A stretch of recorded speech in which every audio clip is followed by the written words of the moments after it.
Siya ang matipid na bilyonaryong ayaw bayaran yung ransom ng apo niyang dinukot. Siya si John Paul Getty na isang bilyonaryong sobrang matipid. Sa sobrang tipid niya, siya na rin mismo yung naglalaban ng mga damit niya at pinapagalitan pa nga niya yung asawa niya tuwing gumagastos daw ng sobra-sobra. Dahil sa pagiging matipid niya, dito na nga siya makikilala, but in 1973, dito na nga masusubukan yung pagiging matipid niya. July 10, 1973, around 10 a.m., dinukot na masasamang tao yung apo ni Getty na si JP or John Paul Getty III na 16 years old pa lang.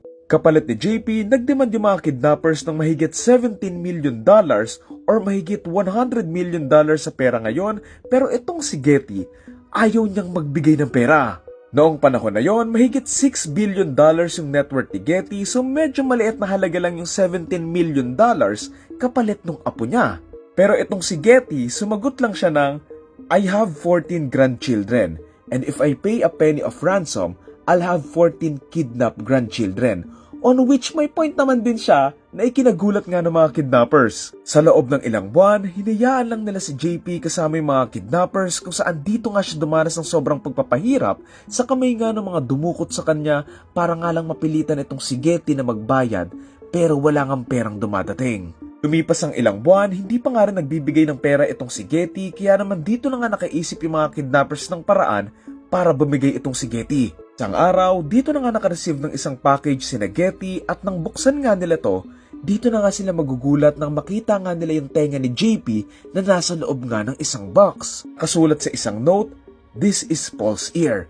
If we don't get some money within 10 days, the other ear will arrive. In other words, he will arrive in little pieces." Kasama ng tenga ay yung ilang peraso ng buhok nga ni JP para nga patunayang buhay pa nga itong si JP at may note nga ring nakasulat nga dito na bababaan nga nila yung ransom mula 17, gagawin na nga lang nilang $2.2 million at dito na nga sila nagkasundo. Pero yung twist dito, umiral pa nga rin yung pagiging matipid ni Getty kung saan pumayag lang siyang mag-abono lang muna pero yung pinangbayad niya as ransom ay magiging utang with interest nung anak niya na tatay nga ni JP. Kumbaga at the end of the day, nag-abono lang itong si Getty tapos yung nilabas niyang pera ay babayaran nga nung anak niya mismo. December 15, 1973, dito na nga nakauwi sa pamilya niya itong si JP na dumanas nga ng mga malalang trauma kung saan natanggal nga yung tenga niya dahil nga doon sa nangyari. Dahil yung lolo nga niya yung nag-abono para nga lang makauwi siya, sinubukang mag-thank you ni JP doon sa lolo niyang si Getty pero itong si Getty hindi na nga siya pinapansin.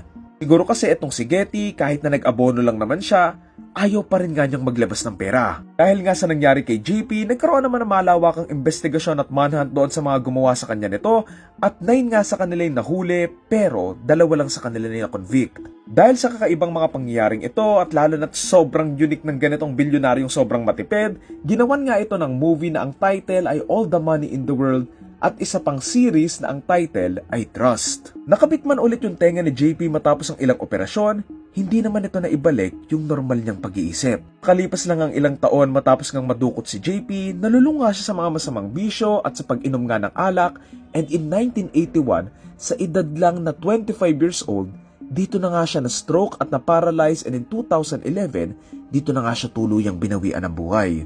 Konektado man tong nangyari sa kanya nung tumanda siya doon nga sa nangyari sa kanya noong bata pa siya, walang makakapagsabi. Pero paniguradong may naging epekto to kay JP mismo.